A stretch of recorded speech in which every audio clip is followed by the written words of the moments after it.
E aí, pessoal?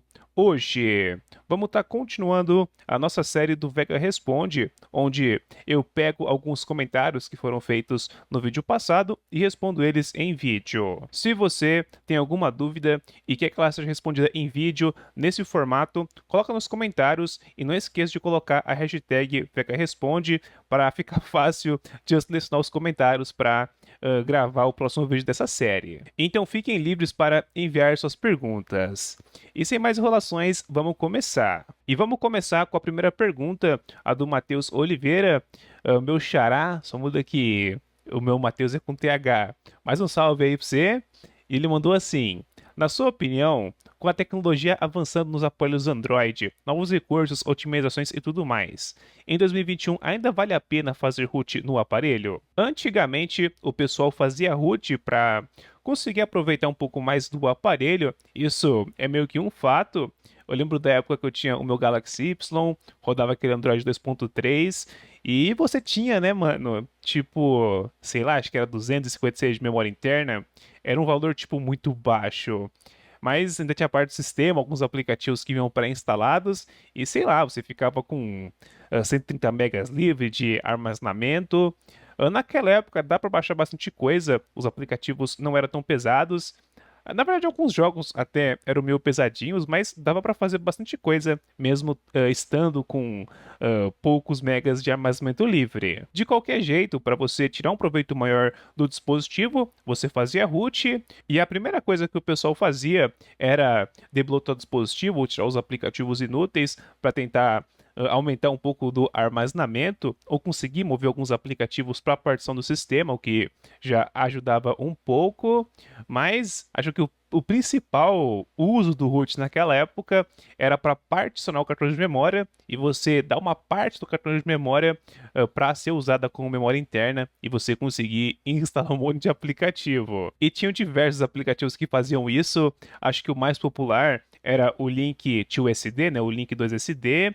Tinha outros, tipo o Mount to SD, e era muito legal, cara. Você montava o cartão de memória lá como memória interna, dava uma parte do cartão de memória como memória interna, e aquelas estatísticas do sistema, quando você abria a aba de armazenamento, ficava tudo bugado, ficava com os números lá negativos, era muito divertido. Outro motivo do pessoal fazer root era usar o Chainfire 3D, o Shinefire 3D, que permitia alterar as configurações do OpenGL, algumas configurações de gráfico para alguns aplicativos, e você conseguia rodar aqueles jogos pesados no seu celularzinho que não era tão potente. Naquela época, se o seu celular rodasse aquele Nova, eu acho que é Nova, não lembro o nome daquele jogo, seu celular já era um dos mais brabos. E com o Chainfire 3D você podia deixar o jogo pique Minecraft, mas executando no celularzinho que não era tão potente. Outro motivo de fazer root naquela época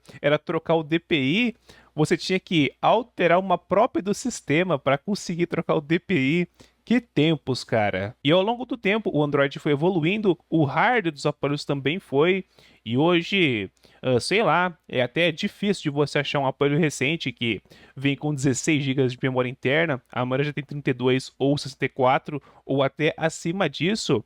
Então, armazenamento muitas das vezes acaba não sendo um limitador para fazer root. E como existem uma variedade de dispositivos Android, muitos desenvolvedores acabaram adaptando seus jogos para diversos perfis gráficos, várias engines suportam essa troca de qualidade, né? Você consegue deixar um jogo na qualidade mais baixa, na média e na alta. Então, também já é algo que você não precisaria usar o root para ficar alterando. É claro que existem soluções atuais similares ao Chainfire 3D, como como chama aquele aplicativo lá? Eu tinha esquecido o nome do aplicativo, mas eu procurei no Google e é o GL Tools. De qualquer jeito, é muito mais fácil você trocar os gráficos do jogo pro médio, pro baixo, pro alto, do que ficar mexendo em configurações no aplicativo para alterar o comportamento dele. Outros recursos, como tá trocando o DPI, já foram implementados no próprio Window Manager do Android. Então, também não precisa de root. Então, muitas coisas que a gente antigamente fazia root para tirar um proveito maior do dispositivo, hoje já não serve para muita coisa. Então, eu acho que é verdade, o root já não é tão útil igual ele era antigamente, mas não é porque o root ficou ruim. E sim porque o Android, o sistema, evoluiu e hoje você consegue fazer muito mais coisas que você não conseguia fazer anteriormente. E se compensa fazer root nos tempos atuais, vai depender de cada pessoa. Eu, por exemplo, não consigo largar o root, para mim, uma ferramenta que eu uso para muitas coisas. Por exemplo, eu uso um módulo do Magisk chamado rclone mount, que me possibilita montar sistema de arquivos aqui da minha rede local, e eu consigo colocar montar esse sistema de arquivos diretamente do meu dispositivo, o que é muito interessante. Eu consigo ter acesso a todos os arquivos do meu servidor em qualquer aplicativo do meu aparelho. E, cara, isso dá uma liberdade muito legal. Espero que no futuro tenha essa possibilidade no Android, porque é uma feature muito boa. Aqui no canal já tem um vídeo onde eu falo sobre isso. É o vídeo do como eu expandi a minha memória interna. É um vídeo bem legal, vou deixar na descrição. Outro módulo que eu uso e que eu gosto bastante é o ACC. Eu não lembro a sigla dele, eu acho que é Advanced Charging Controller, alguma coisa assim. Mas com esse aplicativo dá para travar o carregamento do dispositivo. Sei lá, você quer travar o seu dispositivo a carregar até no máximo 90%. Com esse aplicativo tem como. E é uma prática legal para estender a vida útil da bateria do seu dispositivo. Aqui no canal também tem um vídeo de dicas de bateria, recomendo estar assistindo. E esses seriam só alguns exemplos do que você pode fazer com root.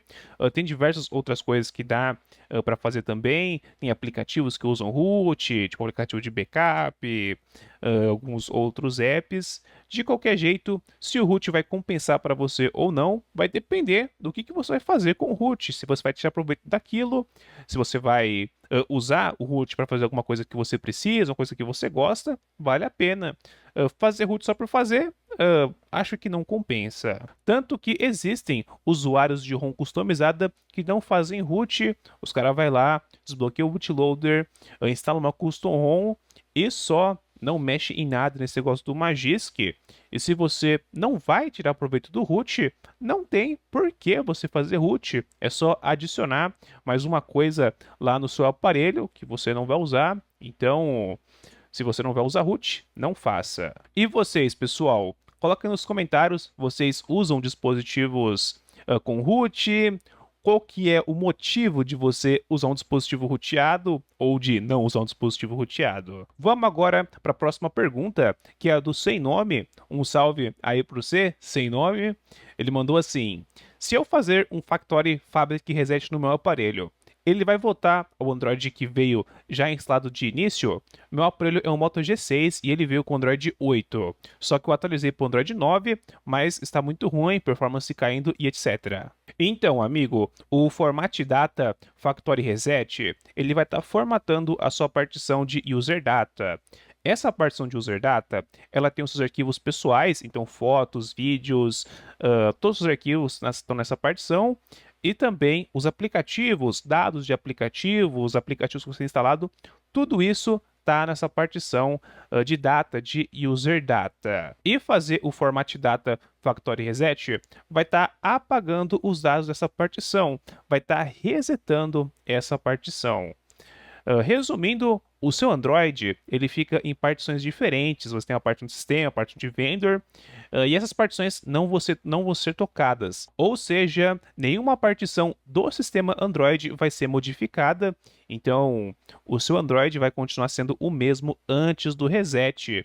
Se você estava no Android 9, fez o reset, o seu Android vai continuar no Android 9. O seu Android não vai mudar porque você fez um factory reset. Quem quiser entender mais a fundo sobre as partições do Android, aqui no canal tem um vídeo sobre isso, falando dessa partição de user data, de como o WRP trata essas partições e tal, recomendo. Vamos para a próxima pergunta, que é a do Frederico Lourenço. Um salve para você, Frederico. Ele mandou assim: desbloqueio de bootloader, custom recovery, custom ROM e root prejudicam o celular de alguma maneira, mesmo que realizado de forma correta? Vamos começar por partes. Desbloqueio de bootloader. ele prejudica o aparelho de alguma forma? Aqui no canal tem um vídeo específico sobre isso, e o bootloader vai depender do que você considera prejudicar. Porque a partir do momento que você desbloqueia o bootloader, isso vale para qualquer dispositivo Android, o seu aparelho não consegue mais passar por algumas certificações de integridade, como a SafetyNet. O seu aparelho perde essa certificação, então a sua Play Store fica limitada, não mostra todos os aplicativos. Aplicativos que usarem a API da SafetyNet, aquele app não vai funcionar mais. Só que a partir do momento que você bloqueia o dispositivo novamente, na maioria dos aparelhos, isso é revertido e tudo volta ao estado de antes. O seu aparelho volta a ficar certificado, volta a passar na SafetyNet e tal. Porém, existem alguns dispositivos que depois que você faz o desbloqueio do bootloader, depois que você faz uma modificação no aparelho, automaticamente alguma função deixa de funcionar de forma permanente. Um exemplo bem legal são alguns aparelhos da Samsung que possuem aquele recurso chamado de Knox. O Knox é um recurso de segurança e muitos aplicativos usam esse recurso para poder funcionar, como o Samsung Pay, pasta segura e algumas outras coisas. A partir do momento que você desbloqueia o bootloader e faz uma modificação, o Knox ele para de funcionar de forma permanente.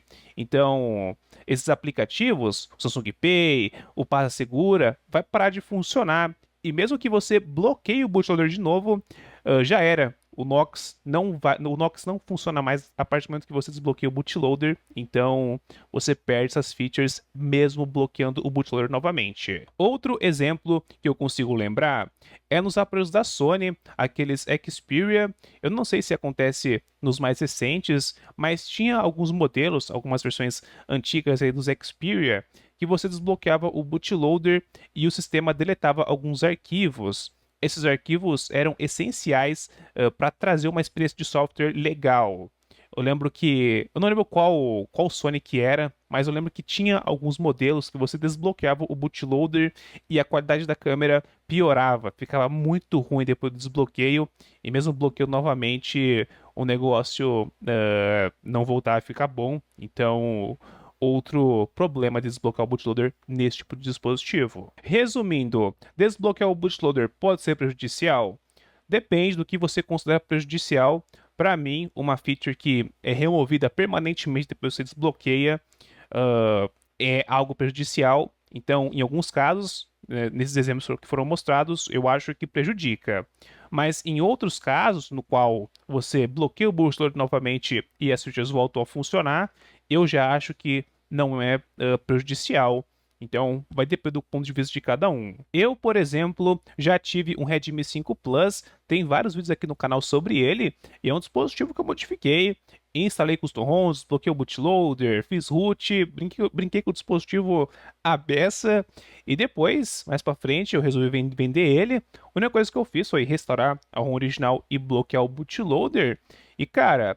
Todas as funções do dispositivo estavam 100% tudo funcional, então nada prejudicado. Agora, se fosse um dispositivo da Samsung com esse Knox, é bem provável que, apesar do aparelho estar originalzinho, as features que usam o Knox não iriam estar funcionando, mesmo depois de bloquear o bootloader, restaurar o software original.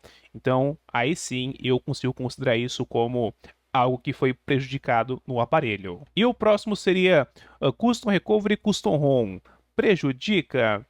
Então, cara, desde que você use algo com um nível de estabilidade bom, também não tem por que prejudicar o seu aparelho. Se é um software que foi testado em diversos dispositivos, não vai ser o seu que vai dar problema, então fica ligado nisso, tenta escolher, optar por coisas estáveis. E a chance de uma custom ROM ou um custom recovery prejudicar o seu aparelho é bem baixa, é bem provável que se dá alguma coisa de errado, só restaurar o software original deve ser o suficiente para arrumar o aparelho sem prejudicar ele. Porém, apesar do recovery não prejudicar o seu dispositivo, você pode flechar arquivos zips no recovery, e se você flechar algum arquivo malicioso ou algum arquivo que faz alguma operação perigosa, sim, isso daí pode prejudicar o seu aparelho, mas a culpa não foi do recovery. Você que mandou flechar aquele arquivo e o recovery só mandou fazer a ação. Sobre o root, ele cai na mesma regra do recovery. O root em si não vai prejudicar o seu aparelho. Se você fazer de forma correta, vai dar certinho. Mas sim, você pode usar o root do seu aparelho para prejudicar ele. Então fica ligado, não instala qualquer coisa, não instala qualquer módulo, não executa qualquer comando como root, porque isso sim pode prejudicar o seu aparelho, mas o root, fazer root, desde que você faça de forma correta, não tem nenhum problema. Respondendo essa pergunta de uma forma direta, com grandes poderes vem grandes responsabilidades e seria isso. E para estar finalizando, a última pergunta é do Cove, ou Cove, um salve aí para você. Ele mandou assim: por que você não responde os comentários? Vamos ver se você responde essa. A pergunta é boa.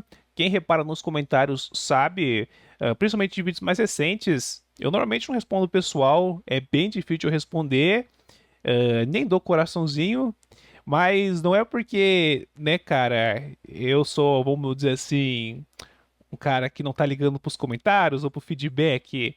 A realidade é que eu tô respondendo comentário de vídeo passado mesmo. Eu acho que eu tô respondendo comentário de, sei lá, acho que uns vídeos de 8 meses atrás. É questão de tempo, entende? Então eu tô respondendo os comentários de pouquinho em pouquinho.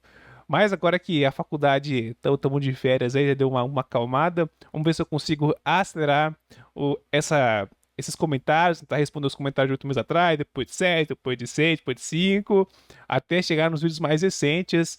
Vai demorar, mas esse daí é o motivo de não responder. É questão de tempo mesmo, e é porque eu tô respondendo um comentário mais antigo. Então, é um grande problema, cara. Mas assim, eu sempre tô lendo os comentários, tem muito comentário que vai pra caixa de spam e eu fico lá aceitando os comentários, não demoro muito para aceitar. Então, continua comentando, só que eu vou demorar mesmo para responder, porque tem muito comentário antigo para responder ainda. Então, foi mal, mas uma hora eu devo responder. E esse foi mais um episódio do Veca Responde. Assim como foi falado anteriormente no começo do vídeo, se você tem alguma dúvida e quer que ela seja respondida nesse formato, coloca nos comentários, coloca a hashtag Vega Responde, que talvez a sua dúvida apareça no próximo capítulo dessa série de vídeos. E também fiquem livres para discutir sobre as perguntas que foram comentadas nesse vídeo. É legal ver outros pontos de vista. E é isso. Deixa o like nesse vídeo, se inscreve no canal para não perderem os próximos vídeos dessa série, porque essa série deve ter bastante vídeos. Esperamos. E bye bye.